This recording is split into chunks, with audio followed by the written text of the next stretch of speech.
झारखंड का जो नतीजा है वहाँ इंडिया गठबंधन की जीत हुई है, तो आप कह रहे हैं कि सर महाराष्ट्र में गड़बड़ी हुई है, उसी स्थिति में झारखंड में क्या स्थिति है? और साथ ही साथ सर आप कह रहे हैं कि ये गड़बड़ी हुई है, अगर गड़बड़ी तो लोकसभा चुनाव में क्या फिर गड़बड़ी नहीं हुई जब बीजेपी की बुरी हार हुई महाराष्ट्र में भी और पूरे देश में भी? अरुण, आपने सुना नहीं, मैंने जो कहा कि जबरदस्त तरीके से लोकसभा चुनाव में गड़बड़ी हुई और 3 बड़ी एजेंसियों ने, जिसमें वोट फॉर डेमोक्रेसी, ईडीआर और दबाया, इन तीनों ने पूरी रिसर्च करने के बाद पूरे डॉक्यूमेंट्स के साथ, सारे सबूतों के साथ रिपोर्ट अपनी रखी और सिद्ध करके दिखाया कि किस तरह से लोकसभा चुनाव में बेईमानी हुई है।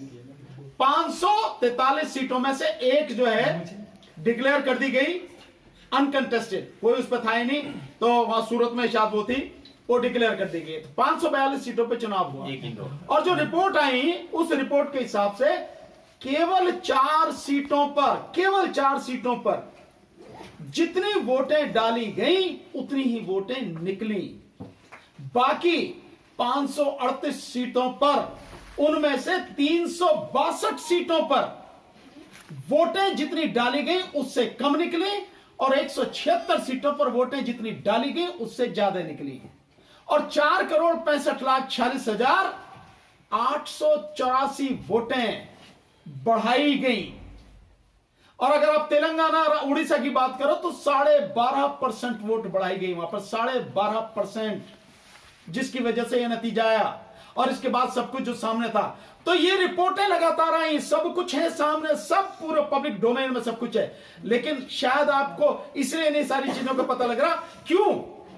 कि हम लोगों ने तो आवाज उठाई, पर विपक्ष जिसकी जिम्मेदारी थी मेन, जिसे आवाज उठानी चाहिए थी, कांग्रेस से तमाम विपक्ष बिल्कुल एक शब्द भी इस पर नहीं बोला, चुप बैठा। दूसरी बात, अभी आप जो कह रहे हैं कि झारखंड में ऐसे नतीजे और वहां नतीजे, अगर मैं ये बात कहूं, झारखंड की ही बात को कहता हूं, तो झारखंड में जिस तरह के नतीजे आए हैं, बेईमानी अगर महाराष्ट्र में नहीं होती तो झारखंड की तरह ही महाराष्ट्र के भी नतीजे ऐसे ही आते।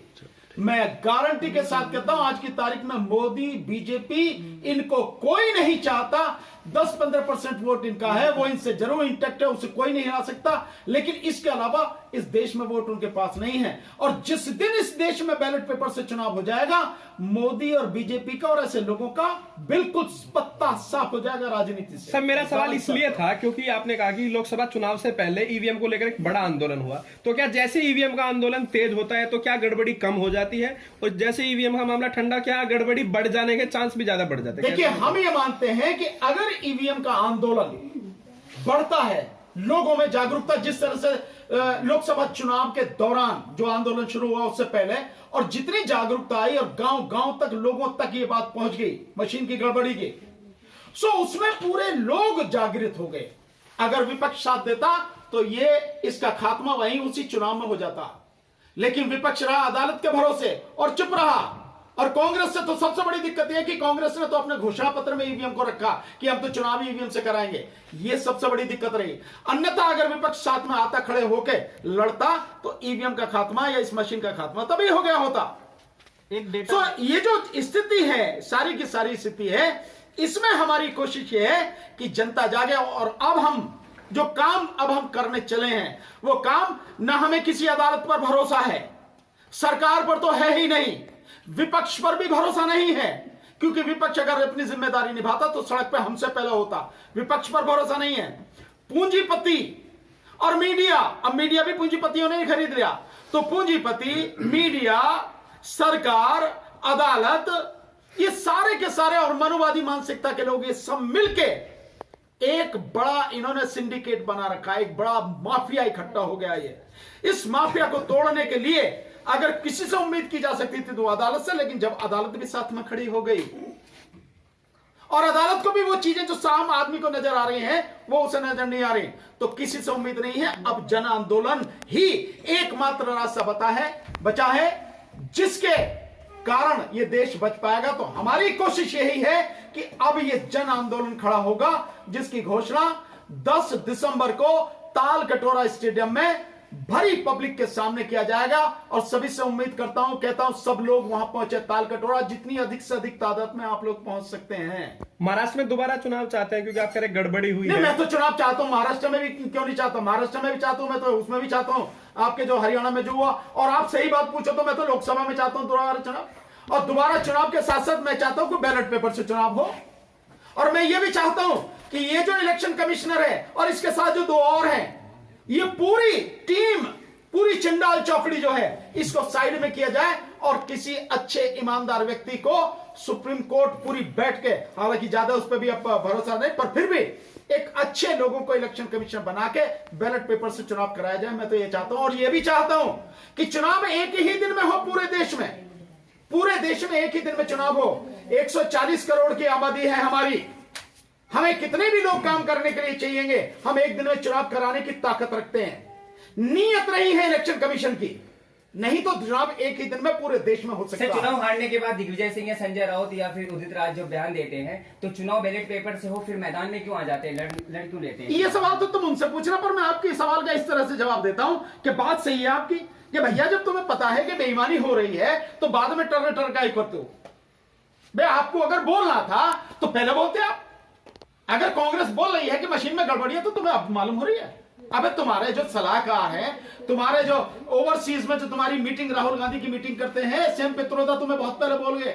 लोकसभा चुनाव से पहले उन्होंने कहा कि विपक्ष को इकट्ठा होकर ईवीएम मशीन के खिलाफ सड़क पर उतरना चाहिए, आंदोलन करना चाहिए। तुम्हें उसकी बात समझ में नहीं आई। हम इतने दिन से चीख रहे थे, हमारी बात समझ में नहीं आई, तो किसी की बात समझ में नहीं है। और अब जब हर जगह पिट ले हो, पहले वहां पे पिटे 3 राज्यों में, राजस्थान में पिटे, फिर वहां मध्य प्रदेश में पिटे, फिर छत्तीसगढ़ में पिटे, वहां पिटने के बाद भी अकल नहीं आई तो लोकसभा चुनाव में कूद गए। लोकसभा चुनाव में तबीयत से पिट लिए, फिर अकल नहीं आई। उसके बाद में हरियाणा में गए, वहां पिट लिए, तब अकल नहीं आई। और अब जो महाराष्ट्र में पिट लिए हो, अब भी कह रहे हो। अभी भी ये नहीं है कि अभी भी ये नहीं है कि कल ही ये घोषणा करते कि हम इन चुनावों के नतीजों को नहीं मानते और हम पूरे महाराष्ट्र में, देश में आंदोलन करेंगे और सड़क पर उतरेंगे और ये इलेक्शन कमीशन जो है इसको 1 मिनट भी बर्दाश्त नहीं करेंगे। अभी नहीं करे सर, अभी भी नहीं करे। चुनाव लड़ने के लिए तो सर सारे लोग गए, आप भी चुनाव लड़ने के लिए तैयार थे, बाकी आपकी टीम के लोग, महमूद प्राचार और बाकी लोग, सभी लोगों ने सर चुनाव लड़ा, जो जिनका इन्होंने नाम लिया उन्होंने भी लड़ा। सारे लोग चुनाव लड़ना चाहते हैं। मैंने ये कब कहा कि चुनाव नहीं लड़ना चाहते हैं? चुनाव लड़ना गलत बात है, लड़ना चाहिए ईवीएम से, बिल्कुल बिल्कुल लड़ना चाहिए। मुझे मालूम है कि कैसे रोका जा सकता है, मैं ये चीजें जानता हूं। मैं जानता हूं कि कैसे रोक सकते हैं, इसे कैसे कंट्रोल कर सकते हैं, और मैंने बताने का प्रयास भी किया, लेकिन सुनने को तैयार नहीं, को समझने को तैयार नहीं। सिविल सोसाइटी जिम्मेदार है सर। सिविल सोसाइटी का ही को जिम्मेदार है, पॉलिटिकल पार्टी जो विपक्ष की जो पार्टियां हैं वो जिम्मेदार हैं। उन्हें जो आंदोलन करना चाहिए वो आंदोलन नहीं कर रहे, वो सबसे ज्यादा वो जिम्मेदार हैं। सर जो आपने डाटा बताया 1.03 का जो आंकड़ा दिया है, ये कहीं भी न्यूज सोर्स में या कोई क्या बात करते हैं आपने इसमें? बड़े बड़े पत्रकार हैं वो कह रहे हैं, बड़े बड़े पत्रकार हैं वो कह रहे हैं, डीबी न्यूज वाले कह रहे हैं, प्रशांत टंडन जी है उस पर वो कह रहे हैं। कौन नहीं कह रहा? अगर आपको नहीं पता तो बहुत अफसोस की बात है भाई। जिस मीडिया से उम्मीद करते हो मोदी मीडिया से, वो क्यों बताएगा? बाकी आप देखो सब लोग बता रहे हैं कि 10 लाख वोटें बढ़ाई गई हैं, 1.03% जो बढ़ाई गई हैं। लेकिन संजय राउत कह रहे हैं कि ये मामला जो है चंद्रचूड़ के ऊपर उन्होंने डाल दिया कि डिस्क्वालिफिकेशन का अगर मुद्दा पहले अगर तय कर दिया होता चंद्रचूड़ ने तो ये महाराष्ट्र नहीं आते। नहीं, मैं वो क्या तर्क दे रहे हैं, वो उनका तर्क वो जाने, इसका जवाब वो देंगे। मैं तो बहुत सीधी सी बात कर रहा हूं भाई, मशीन में गड़बड़ी है और जब तक मशीन रहेगी आप मोदी को, बीजेपी को नहीं हरा सकते। मैं फिर कह रहा हूं ये बात। कुछ लोग कहते हैं कि भाई इससे लोग डर जाते हैं कि भाई इससे क्या है कि जब हरा ही नहीं सकते तो वोट तो देने जाओ। और वोट दी, पब्लिक ने वोट दी, इतनी वोट दी जितनी सोच नहीं सकते। विपक्ष को इतनी वोट दी 2024 के चुनाव में, लेकिन 5 करोड़ के लगभग जो वोटें बढ़ा दी गई। और उसके बाद जो विपक्ष की जिम्मेदारी थी उसे हल्ला मचाना चाहिए था, मोदी को 1 सेकंड गद्दी पे बैठने नहीं देना था, प्रधानमंत्री की सीट पर 1 सेकंड उसे बैठने नहीं देना था, इतना शोर मचाना था, उसने नहीं मचाया। वो जनसंख्या गणना जो है, जातिगत जनगणना, उसका तो मुद्दा उठा रहे हैं, वो बेरोजगारों का मुद्दा तो उठा रहे हैं। लेकिन जो असली मुद्दा है, अरे जिसकी वजह से ये सारी गड़बड़ें हो रही हैं उसी को सत्ता से उठा के फेंको ना, और उसके लिए लड़ो आप। और उसके लिए मुद्दा है तुम्हारे पास में, तुम्हारे पास सारे सबूत हैं, पेपर है सारे के सारे, पूरी सिविल सोसाइटी के लोग अपनी गवाही देने को तैयार है। तुम्हारी समझ में नहीं आ रही सारी चीजें। सर यूपी उपचुनाव की गड़बड़ी को दबाने के लिए कहा जा रहा है कि संभल का मुद्दा लाया गया है, जो अभी 3 मौतें हो गई। भैया 3 क्या 30 मौतें भी करेंगे वो तो कितने ही लोगों को मारेंगे। वो तो जो मुद्दा है निश्चित रूप से इस ऐसे मुद्दों को दबाने के लिए वो करते हैं। बीजेपी की या मोदी की नस्ल से वाकिफ नहीं हो, योगी की नस्ल से वाकिफ नहीं हो गया भाई। वो ये सारे मुद्दे करते, ये उनकी प्लानिंग का हिस्सा है कि अगर ये हो जाए तो हमें क्या करना, ये हो जाए तो हमें क्या करना, ऐसा हो जाए तो क्या करें, ऐसा हो जाए तो क्या करें। वो तो उनकी प्लानिंग है। तो तुमने क्या कर रखा? तुम्हारे भेजे में क्या है भाई? जो विपक्ष का भेजा नहीं, उसके बाद दिमाग नहीं विपक्ष के पास में। सर मुसलमानों को कौन रणनीति नहीं बना सकते क्या? मुसलमानों को कौन भड़का रहा है संबंध में सर्वे करने? मुझे पता नहीं, तुम पूछ के आओ कौन भड़का रहा है। लेकिन मुसलमानों को जो टारगेट किया जा रहा है, बार बार टारगेट किया जा रहा है, कोर्ट है, अदालत है, क्यों नहीं इस चीज पे कभी? इसके बाद भी इतना टारगेट करने के बाद, इतना मारने के बाद, मॉब लिंचिंग करने के बाद, वोट डालने से रोकने के बाद भी मुसलमान क्यों घर में बैठा है?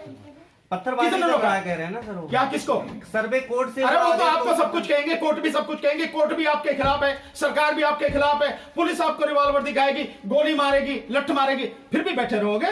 तो दोबारा आते हैं, सवाल ये है कि ऐसी जगह पर जो पीडीए के जो बंदे हैं या अधिकारी हैं उनको कम लगाना, और जो दूसरे समुदाय के या फिर एक सर्वंट समाज के जो लोग हैं उनको ज्यादा प्रशासन के लोगों को लगाना, तो ये किस स्थिति से दिखा रहे हैं कि भाई मेरे इसीलिए कास्ट वाइज ही? हाँ बिल्कुल कास्ट वाइज है। हाँ।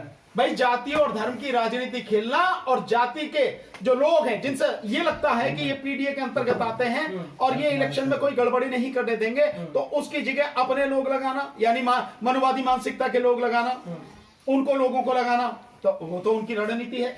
उनकी इस रणनीति की तुम्हारे पास काट क्या है? विपक्ष क्या काट कर रहा है?